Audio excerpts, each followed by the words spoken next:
Шулар, самые журналисты, конуктор, добрый день, уважаемые участники сегодняшней пресс-конференции, журналисты пресс-центра Кипрская всегда. Рад видеть вас и разрешите начать пресс-конференцию, посвященную теме обращения к Следственному комитету Российской Федерации родителей 17-летнего кыргызстанца Анвара Кубанычбекулу, убитого в России. Участники сегодняшней пресс-конференции: Джанышбаева Махаббат Теленбаевна, мама погибшего Анвара Кубанычбекулу, Асаналиева Зухра, бабушка погибшего, Паншеза Зейнеп Ибраевна, бабушка, Джанышбаев Мирлан Теленбаевич, дядя Анвара, и Арзыгулов Денишбек Тактасунович, это близкий друг отца Анвара. Так, ким биринчи сүйлөйт? Мен. Сиз, пожалуйста, Махаббат. Саламатсызбы? Мен Жанышбаева Махаббатмын. Кубанычбек уулу Анвардын мамасы болом. Мен бул жерге эне катары акыйкат издеп келдим. Мен деген ушу Российский Федерациясынын бийлигине, Следственный комитетине, Ген прокуратурасына кайрылат элем. Баламды түн ичинде, түнкү саат 3-тө уктап жаткан жеринен чакыртып алып, өлтүрүп, мыкачылык менен өлтүрүп коюшту. Ал барбайм, мен уктап атам, мен акчам жок, бара албайм десе да болбой, 4 бала, 3 кыз чакыртып, баламды мыкачылык менен өлтүрүп коюшту. Бул деген случайность эмес, бул деген атайын жазалган кылмыш да. Ал жерде бычак болгон, пневматикалык тапанча болгон. Эмнеге следствие туура эмес жүрүп атат менин оюмча? Эмнеге закон булардын бул жактык болуп атат, мен жактык болбой атат? Мен потерпевший, мен энемин, мен баламан ажырап отурам. Баламан ажырап отурам, мынакей. Алтындай болгон баламан ажырап отурам мен. Бул эмне болгон акыйкатсыздык, эмне болгон беззаконие? 17 жашар баламан ажырап отурам. Азыр бир эле баланы камап коюшуптур. 3-өө боштондукта жүрүшөт. Анын арасында 3 кыз бар. Мен этегинде атап кетем аттарын. Мен акыйкат издейм. Мен суранам, Российский Федерациянын Ген прокуратурасынан суранам, ушул ишти четке какпасын. Менин балам жерде жатат. Эмнеге булар боштондукта жүрүшөт? Эмнеге? Мага ушул суроого жооп бериңиздерчи. Ал жерде бычак болгон, пневматикалык тапанча болгон ал жерде. Эмнеге аны ишке киргизбей атышат? Эмнеге суракка албай атат балдарды? Саламатсыздар. Мен Кубанычбек уулу Анвардын Анвар неберемин тайнеси болом. Мен ушу жерге атайын келди кайрылып. Ушу Россияда закон аябай күчтүү десиле. Көрсө бүт эле ал жерден деле акча менен бүт өткөн баары. Эми ушундөгөндө бул жерден кызым айтып кеткен. Себеби ушу 4 бала, 3 кыз барып туруп эле атайын эле неберемди өлтүрүп коюшуптур да. Эми барганда ошо 4 бала групповой болуп барып кармап беришиптир. Ал кармап бергенде, аны эмне үчүн бирөөнү эле камап мойнуна алат, а эмне үчүн 3-өө жазасын албайт? Алар да жазасын алыш керек. Эмне дегенде алар деген групповой болуп баштады. Неберемди Анвар Кубанычбек уулу Анвардын неберемди түнкү саат 3-тө чакырышат кыздар. 3 кыз атап бербедиби? Ошо 3 кыз чакырып, ошолордун айынан болуп атат. Алар болбогондо булар деле барбайт эле. Эмне себептен келдиң дейт. Ой, акчам жок десе да болбой коюптур. 15 пропущенный бар экен сот телефонунда. 15 пропущенный экен. Барбайм, мен барбайм. Тыйыным жок десе таксиге келе бергиле, таксиге акчасын бүт төлөйүш деп, таксиге акча төлөптүр ошо кыздар.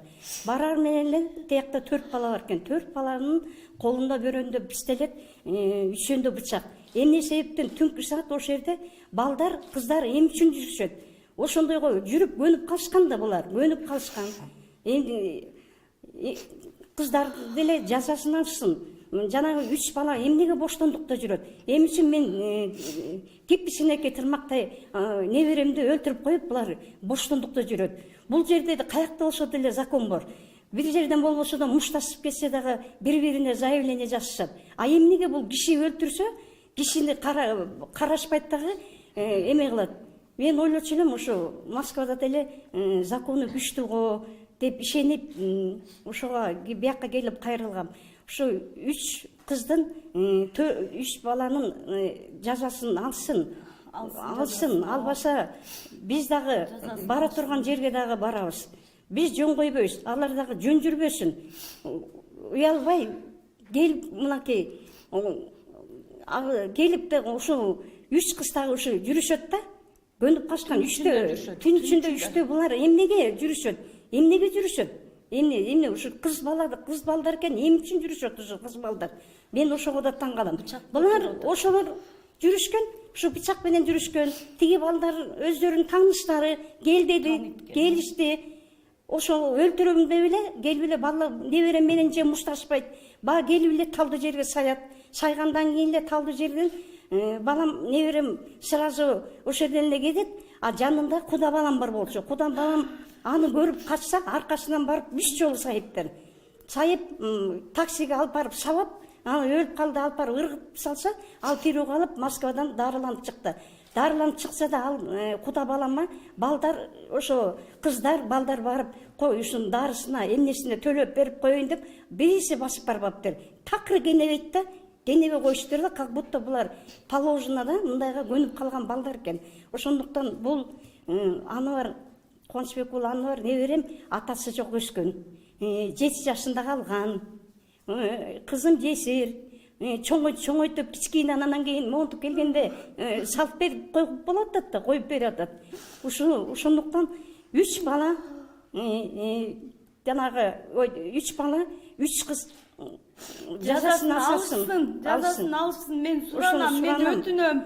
Жана Россиянын жазасын алышсын, алар күнөөлүү алар. Элине, бийлигине ошо мен ошого сураныс кылам. Ошону карап берсин.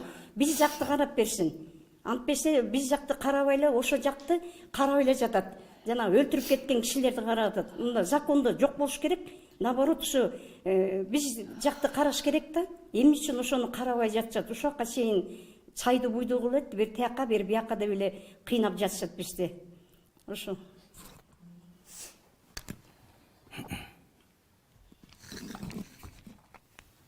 Так, я являюсь дядей Анвара. Я обращаюсь в Следственный комитет Российской Федерации, города Москвы и города Красногорска. Обращение, прошу разобраться в этом деле, привлечь к уголовной ответственности виновных. Здесь были события такие, что 4 парней напали на них. По слухам, это начинающие рекетиры, получается, отбирали телефоны, деньги, прессовали молодых приезжих кыргызстанцев.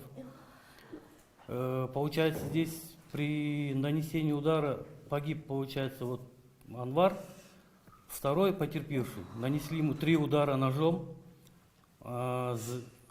отнесли его в машину, хотели скрыть, убрать свидетеля. Когда везли, они испугались и выбросили его, получается, на трассе. Сейчас в данный момент второй потерпевшего не принимают ни в УВД, ни в МВД. Его показания, его заявления отсылают к тому следователю. Никто не хочет это брать. Получилось так, что когда мы забирали тело с Москвы, в течение 70 дней, 7 дней и 10 дней там, получается, нас не было. Сторона, которая вот сделала это, произошло, они написали свое заявление, наши заявления не принимают. Нигде нету. Мы обращались там, получается, в консульство Кыргызской Республики в Москве. Они тоже писали в Генпрокуратуру. Всех отсылают.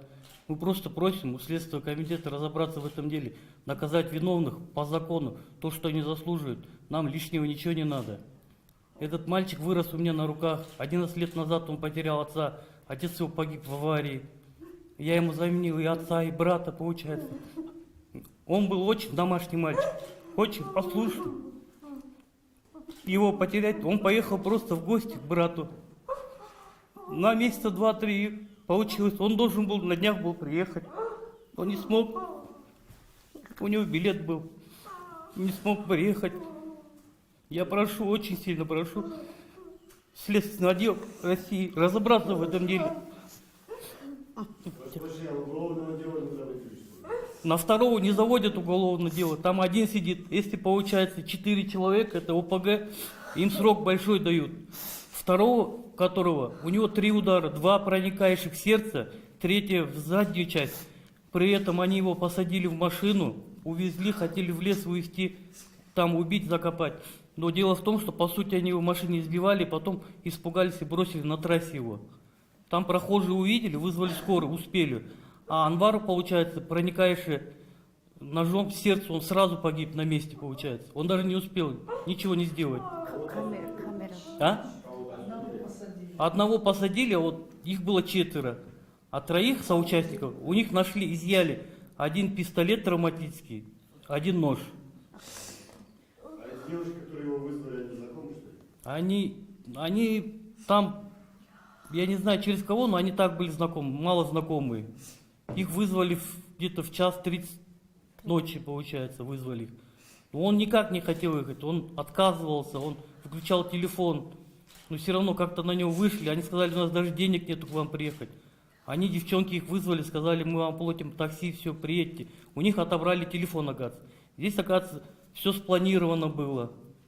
Там вот, сами знаете, наверное, скорее всего, приезжих кыргызстанцев, местные же там наши кыргызы, получается, очень терроризируют. Это и в такси бывает, и так бывает. Молодых в основном запугивают, какую-то заработную часть забирают, телефоны дорогие, гаджеты у них забирают. Вот это тоже начинающие ОПГшники это. Который вот нанес удар, это он, по моим сведениям, он тоже привлекался у нас в Кыргызстане. И он, скорее всего, говорят, что он в бегах отсюда. Убежал в Москву. И, скорее всего, если 3 проверить, тоже они привлекали здесь. Наши, получается, в консульстве милиционеры МВД пошли, задержали 4, отдали российской милиции, передали. Но дело в том, что они ничего не делают, они вот одного задержали, они говорят, радуюсь, ну не то, что говорят прямым текстом, ну намеком говорят, что мы одного задержали, а его срок даем, радуйтесь этим, довольствуйтесь. Но дело в том, что их же 4 было. Один сидит, второй угрожал пистолетом, прикладывал голову. Второе показание от человека не берут, второго потерпевшего. Один только сидит, их задержали всех. Один взял, они не берут. А сколько ему дали? Еще суда не было. Получается, еще здесь такой нюанс, что это было перед домом, там стоят 17 камер. Следователь говорит, записи нет. Он говорит, что это онлайн. Но ребята пробивали, там камеры есть. И по законодательству до 30 дней там должна съемка оставаться. У следователей есть, они эти нам не выдают. И еще у них есть на телефоне у девчонки, она снимала, как они избивали второго, Радбек его звать. Они его избивали, унижали, уже когда уже ножом его уже ударили. Еще и в машине его избивали, оказывается, душили, хотели его убить. Он свидетелем был. Вот и вот мое обращение в Следственный комитет. Да, они вместе, друзья, они родственники были. Просто я прошу, чтобы они разобрались по сути, как есть. Чтобы безнаказанно, чтобы не ушли, чтобы они понесли, я не знаю, уголовное наказание, условное, ну чтобы они понесли свое наказание. Получается 4 человек, здесь если групповое получается, то они пойдут очень на большой срок все. А если один берет, получается он малый срок берет, и вот сами знаете, все это знаете. Мы вот просим просто следствие, чтобы досконально вот, законно сделали, нам не нужно ничего лишнего. Если кто-то из них не виноват из 4, пусть он его не осуждает. Но осудят тех, которые вот, держал пистолет, кто душил второго, вот его Радбек звать. Его показания есть, выписка с больницы, 3 проникающих ранения, 2 в область сердца, 1 в предплечье, удушение, на лице гематомы. Все справки, все есть, не принимает российская ни УВД города Красногорска, ни МВД города Красногорска. Направляют друг к другу. И там, получается, там все бегают. И вот, и, конечно, какое-то должны наказание еще понести эти девчонки, потому что они Вызвали, да? Да, вызвали, они не хотели, он не хотел, они не хотели вообще Он у ехать. меня очень спокойный У нас и мальчик. переписка была, Очень и спокойный мальчик. Он у меня. они все равно вызвали его. Простите, а вы можете вообще рассказать чуть коротко? орусча кыргызча сүйлөшпөйсүз? Сүйлөй? Баштан аягына чейин окуя кандай жүргөнүн айтып бересизби? Айтып берчи балам. Кандай бала эле балам. Окуяныбы же балам? Бул окуя мындай болгон. Ушу Анар Кубанычбек уулу мен карындашымдын баласы болот. Ал дегенде ушу 11 жыл мурун атасын жоготкон, ушу өзү аябай мындай үйдө чоңой болгон, мындай мээримдүү, акылдуу эме бала болчу да. Бул Москвага барат, Москва барып байкесине барып, ошол жерге бир аз 1-2 айга конокко барып, кички ийниси бар болчу, ошону караштырып, анан келип ушу Москваны көрүп келейин деп барган. Анан ошо берде бир кыз бар экен, аттарын ушу Мээрим экен аты. Айжамал, Мержан. Алар ошо түндө чалып, кайта келип бизди телефон алып койду деп чакырышат. Кайта чалышат, чакырып кел, чык деп. Ал телефонду албайт, беззвучный коет, өчүрсө жанында комнатада ошо тааныш балдар ошонун телефонун таап алып, Ратбек деген баланын ошого чалып болбой чакырып алышат. Акчалар жок, таксиге десе болбой, такси менен чакырышат. Телефонубуз тартып алды көчөдөн балдар деп. Алып бергиле кайта телефонду деп. Алар барышат, барып ушу Красногорск деген жери бар экен жанында. Ошол жерге келгенде эле тиги кыздар айтат, ушу тартып алды телефон, ушу жерде жүрөт балдар деди. Анан булар ушу домдун астына келгенде эле тияктан 4 бала чуркап келип эле, булар мушташкандай жок, эчтеке болуп чуркап келип эле жүрөккө бычак менен сайып жибериптир Анварды. Сүйлөптүр даже, сүйлөп, оказывается, булар атайын чакырыптыр Анварды, ушу балдарды өлтүрөбүз деп эле. Себеби деген айрдын биринчи сурамак да кандай эмне болду деп. Ушу камераларды бүт бары бар. Ушу Россиянын Следственный комитети көрсөтпөй жатат камераларчы. Себеби деген экинчи ошо Ратбек деген потерпевший алды. Ошо бүт ошо сөзүнөн айтып берген нерсе да. Ал деген айтат, чуркап келип эле бычак менен сайды, мен кача баштаганда мени кармалап, 2 жолу бычакка сайып, арт далга сайды дейт. Жок дейт, сүйлөшкөндө убакыт чуркап келип эле сайышты дейт. Мен оюмча алар под каким-то наркотическим действием бир нерсе болгон болушу. Себеби нормально, адекватный адам келип туруп биринчи мындай, мен ойлойм, балдар деле мушташып, сүйлөшүп бир нерсе болуп анан урат да. А бул келип эле чуркап келип эле сай салыптыр. Чуркап келип эле сай салыптыр жүрөккө. Жүрөккө сайганда эле айрдан байкуш Анвар сразу эле каза болуп калат. Экинчисин жүрөккө саят. Умеренно сайып туруп, 2 жолу жүрөккө сайып, качып бараткан артка далга саят. Анан тийини көрүшөт, Анвар каза болуп калганын. Каза болуп калганын көрүп, тийини алып, экинчи Ратбек деген баланы машинеге салышат. Машинеге салып, Токойго алып кетип, ошол жакка өлтүрүп, свидетельди жок кылабыз дейт. Жолдон кетип барат, булар чочуйт. Тиги баланы сабайт, коркутат ошол жерден. Айтпа эме депчи. Анан ошол жерден булар коркуп, ыргып жиберишет машинеден, жолдон. А ошол жерден кетип бараткан бир Россиянын бир жараны көрүп калып, скорый чакырып калат. Анварга келгенде аныкы уже кайтыш болуп калыптыр байкуш. А тийин скорый менен алып кетип калышат.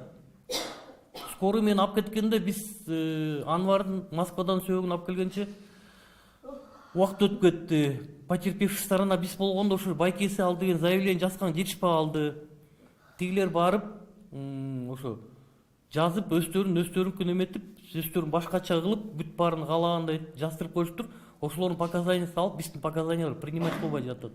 Хоть экинчи баланын выпискасы бар, 2 проникающих в область сердца деп, 3 в предплечье деп, удушение, гематома, ошо бүт баары бар заключение бар. Ошону карабай жатышат. УВДге барса, УВДден Красногорскийден заявление албай жатат, мы не принимаем деп. МВДге Бири-бирине түртүп атышат. Бири-бирине түртүп атат, мы не будем заниматься этим делом. Алар мындай кылып атат, мы одного задержали, будьте довольствуйтесь этим, что мы ему даем срок. Третьи, они не причастны, как свидетели проходят. Свидетель болгондо алар свидетель эмес, алар бычак пистолет такаган да Ратбек деген балага пистолет такап, коркутуп, бир кыз болсо ошо бычак сайган бычакты ыргытып кап салган. Анан ошо кыз көргөзгөн бычакты каткан. Ал кызды дагы чакыртып сурабай атышат. Андай эметпей жатышат. Алар айтат, биз баарыбыз четте турганбыз, мындай эле турганбыз, тилер келип сайгылапсыз. Эми жаңгыс бир бала келип, 2 баланы кантип сая болот? Күчү жетпейт, таалы жетпейт. Эки бала, бир бала, эки баланын экинчи бала турмак беле. Булар төртөө катышкан. Берден ачык айтканда, берден или связьтер кетип атат, тияктагы или акча менен бүтүрүп атышат. Болгон ошол эле нерсе. За что вообще убили, как по-вашему? Просто взяли и убили? Просто убили. Вот в чем дело. Если бы за что-то, мы бы сюда бы не пришли. Если бы он был хулиганистый такой, он был домашний парень сам. Жош болчу балам, спокойно. Просто так, просто Жаман так. сүйлөчү эмес А они дешет. вот эти Нет, эта они девочка была знакомы, знакомая? Нет, вообще не знакомы. А как они пришли? Зачем? Получается, там у девчонок забрали телефон парни. Эти звонят, их зовут, заберите у нас телефон. Они здесь и ходят. Алган экен телефонду. Бир жума мурун алган экен. Бир кыздан телефонду. А получается, они не хотели идти, это получается, как бы, туда ехать же, помочь забрать телефон же. Они приехали туда, те за такси заплатили, приехали, они вышли, говорят, ребята здесь возле дома где-то ходят. Они вышли, где, и те подбегают четвером, и вот один сразу в сердце. Если бы они подрались, А эти девушки заодно с ними, да? это все заодно, это одна шайка лейка. Да. Это банда, это начинающие. Вот, да, это начинающие рэкетиры, они вот очень много гнобят, очень многие вот ездят отсюда туда. Получается, одного запугают, телефон заберут. Он сколько? 70-100 тысяч стоит, например, правильно? Это деньги. Каждый месяц, ежемесячно 20, 30, 50 тысяч требуют. В такси, между прочим, все время так же у них. У меня много знакомых, молодых туда вообще не надо отпускать, потому что они бесконтрольно там, получается, на улице вот так рэкетируют их. Сіздерден жан бар ма Россияға? Биз сотко чыгарган. Азыр следственный действияда биздики эметке деген, а жерде ушул Анвардын атасынын инилери бар. Эки иниси бар. Ошо атасынын эки иниси бар тур, семьясы менен. Алар ошолор чуркап жүрөт. Ошолор в данный момент ошолор заявление жазып катышып жүрөт следственный. Ратбек туылғаны, Ратбек эме болуп калат, куда болуп калат бизге. Куда бала. Туугандар болуп калат. ал азыр каякта? Ал ошол жакта азыр. Ал ошол жакта арыз жазды, бирок албай атат. Арыз жазды, албай жатат. УВДге жазса албайт, Күбө катары да сурабайды. свидетель катарында өтпөй жатат. Бирок экөө жанагы скорый алып кетти деп атпайсызбы? Экөө бир жерде жаткан экен ушул баягы скорый чакырганда жана. Жок, Экөө башка дагы. экөө башка жерде. Ал трассага алып кетип калышкан. Башка жака, Алар машинеге салып, свидетельди жок кылабыз деп, машинеге салып алып кетишкен Токойго. Ошол жака көмүп салабыз деп. Бирок алар деген аны алып туруп трассадан коркуп урут жиберишкен. Сиз айтып аткандарыңыздын баары ошол Ратбектин сөзүнө таянып атасызбы? Ратбектин сөзүнө бүт берге Туугандар камераны барып алып сурашып көрбөптүр, 17 камера бар. бартыр, следователь айтты. Это онлайн камера, запись не идет деп койтур. 17 камерадан. Өздөрү бар аракет кылбаптыр, алганга аракет кылбаптыр. А жерден неме керек экен да? Запрос с МВД. Мындай бербейбиз дейт. Тем более а жерден алар Кыргызстан жаранып атпайбы? Россиядан баш ийбей жатат алар. А жерден съемкалар бар, даже эмеден. Жительдер тарткандар, интернетте көп. Ошо сайып аткандагы? Жок, сайган эмес, уже жерде жатып калганы. Машиненин жанында жатып калганы. Кыкырып атканы, скорый деп кыкырып аткандар, тиемет аткандар. Ошолор жительдер тартып алыптыр. Ошондо тиги Анвардын жүрөгүнө сайылганбы? Жүрөгү сайылган. Бир эле Бир эле удар. Атайын кылынган да бул. Бул чуркап келип эле айтты, сүйлөбөй эчтеке кылбай эле. Бул потому что мунун бетинде, колунда эч жерде гематома жок. Бүт жерде жок. Ачык айтканда ошо тияктан келгенде сөөк жууганда мен киргем.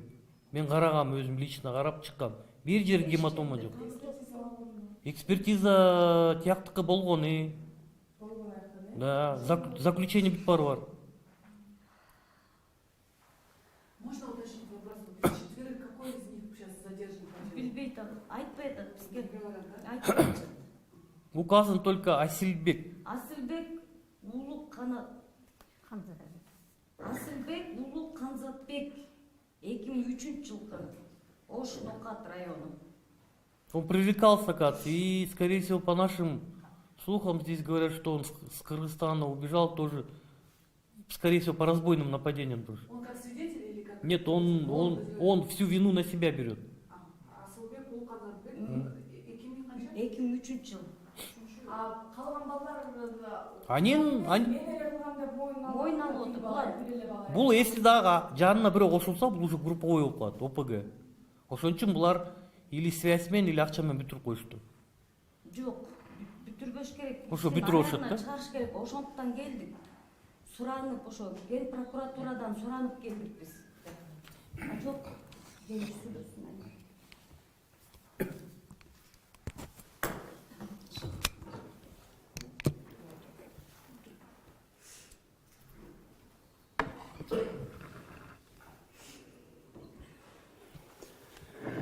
Саламатсыздарбы?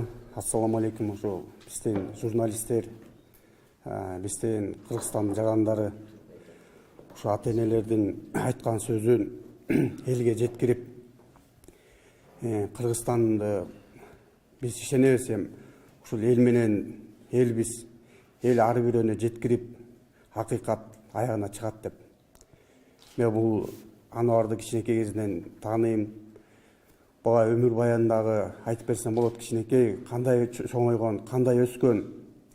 Бир чети ошол жерде кошунасы болом. Ушул кошуналардын атынан да келдим ушул жерге. Ошо жалаң эле энеси эмес, ошо кошуналардын баары ыйлап атат. Ушул баланы баскан турганын эстеп. Ушул бала бир тентеги болсо, бир куйтуң бир туура эмес нерсеси болсо биз баалайт элек. Ушундай болду. Тентек бала ушундай неме жазасын алат. Бул эч убакта андай бала эмес болчу. Эми биз ар бир кишинин мына энесинин ичинен кан өтүп турган убагы. Ушул улуг ороз айында акыйкат издеп, биздин бийликтен, биздин элден ушул эл жеткирип, бийликтерге жеткирип, акыйкатчыга жеткирип, элчиликке жеткирет деп ушул жерге акыйкат издеп келдик. Кыргызда сөз бар. Атам да ыйла, бирок ботом да ыйлаба деп. Мына ботом да ыйлап отурат ушул жерде. Ошо эң бизди угуп атса ушул эки төрт өкүрдүн ата-энеси ошо эненин көз жашын ойлоп, ушул өстөрү дагы бир ар бир ата-эненин башына салбасын. Ушул бала аябай жетим өстү. Эрке өссө дагы эркеликтен ушуну көрдү дейт элек. Жетимдикти көрүп, кыйынчылыкты көрүп, аягында мына энеси көөсүнөн ажырап, ботосунан, баласынан ажырап атат. Ушу бир эниси калды. Эниси байкелеп эшикке чыгып бир карайт, жолдон көрүнбөйт. Эжеси бар. Ошонун баары тең. Майла жок, жерде жатат, бирок акыйкат издегенге укуктуубуз баарыбызда. Акыйкат издейле. Силер да жардам бергиле, журналисттер, кыргыз элим. Ар бир жерге жеткириңиздер. Биз эми не дейбиз? Ушул кыздар биз ойлойбуз, ушул булар кылмыштуу топ, ОПГ, акчага көпкөн, ата-энеси акчага көптүргөн балдар. Ушул балдарды өз жазасын алсын. Бир эле киши жаза алганга болбойт. Төртөө барып, төртөө бирдей жазасын алсын. Бизде деле акыйкатчы бардыр, ошол акыйкатчы деле ар бир жерге жеткирсин. Эми эне деген сыздайт экен. Энеси сыздап отурганда биз карап отура албайт экенбиз. Сиздер да карап отурбаңыздар. Ушул биз деле наркы беркини билип, таанып, көрүп, ушул жерге келип отурабыз. Мына бир эле пример кылып коеюн, ошо Кыргызстанда. Мына Бурулайды сай өлтүрүп койгондо бир эле киши эмес, канча кишини жазалап, канча кишиге жазасын берди эле. Бир эле киши сайган, бирок 7-8 кишиге жаза берген да биздин кыргыз мамлекетибиз. Ошол жазаны Россиядан да ошондой жаза бериш керек. Балдарга, кыздарга,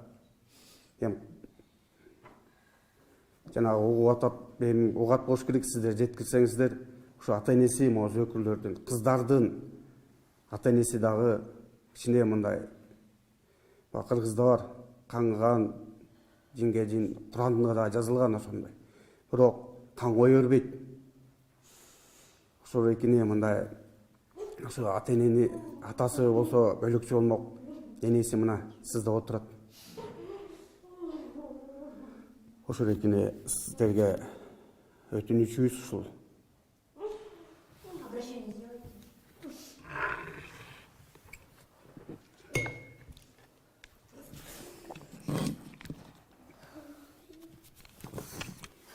Саламатсыздар, мен Асаналиева Зухра, Кубанычбек уулу Анвардын бабушкасы болом. Мен обращениени орусча Генеральный прокурор Россияга жасайын дегенде. Я обращаюсь к Генеральному прокурору Российской Федерации с просьбой о том, чтобы взяли под контроль работу Следственного комитета Красногорского района по Московскому району по расследованию убийства нашего внука Кубанычбек Анвар. Это произошло 22 марта 2023 года в микрорайоне Павшино Красногорского района Московской области. Милиция задержала подозреваемых в убийстве граждан Кыргызстана, 4 парней и 3 девушек. Они 2002-2003 года рождения. Следователь МВД России и представитель посольства Кыргызстана России и представитель МВД Кыргызстана всех задержали и передали в следственный отдел по Красногорскому району.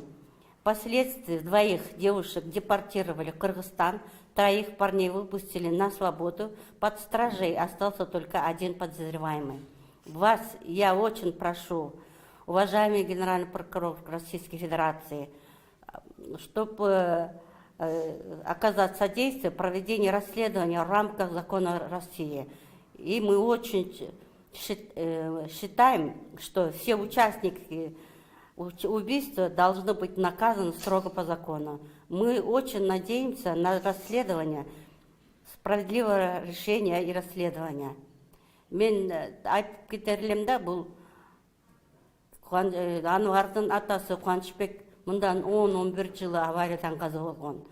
Бабушкасы дагы мындан 10-11 жылы опухоль головного мозга операциядан ооруп, баласы каза болгондон кийин каза болгон. Анан эми ушул бала 17 жашында ушул Москвага барып, бир кыргыздар өздөрү, кыргыздар бири-бирин кырып бүтмөй болду. Кыргыздар кыргызды. Ушуга таң калам да, ушу түнкү 3-тө жана 3 кыз эмне кылып жүрөт ошол Москвада. Ошол кыздар чакырбаса, ошол кыздар телефон чалбаса келбейт эле да. Ошол кыздарды биринчи очередь наказать этиш керек. Мен ушул каалайт элем, биринчи ошо кыздарды наказать этсин. Ошол балдарды алып келип, ошол 4 баланы алып келип, 3 кыз чакырып, биздин Анварды салып берген кыздар наказать этилсин. Ушунчалык суранат элем да, акыйкат решение болсун деп. Здесь вот пишут, что он уезжал на заработки, вы говорите, что не на заработки. Нет, ему 17 лет, ему там работу он не смог работать. Он приехал к брату, его отца, брат там есть, он с семьей живет, и тоже его братишка. Он просто помогал нянчить маленького ребенка, и все, в принципе. Он, в принципе, месяца на 2 уезжал туда. Качан кеттилер? Февральда кеткен. В феврале этого года, да? Жок, былтыр. А визитандар ошол жакта эле? В феврале прошлого года? Да. А он что, он просто помогал ухаживать. У них просто 3 маленьких детей, его попросили просто ухаживать. Он там присматривался, он обещал устроить на учебу там. Родственники, да? Он 18-ге Это чыкканда иштейм деген. его отца, братишки там, 2 братишек.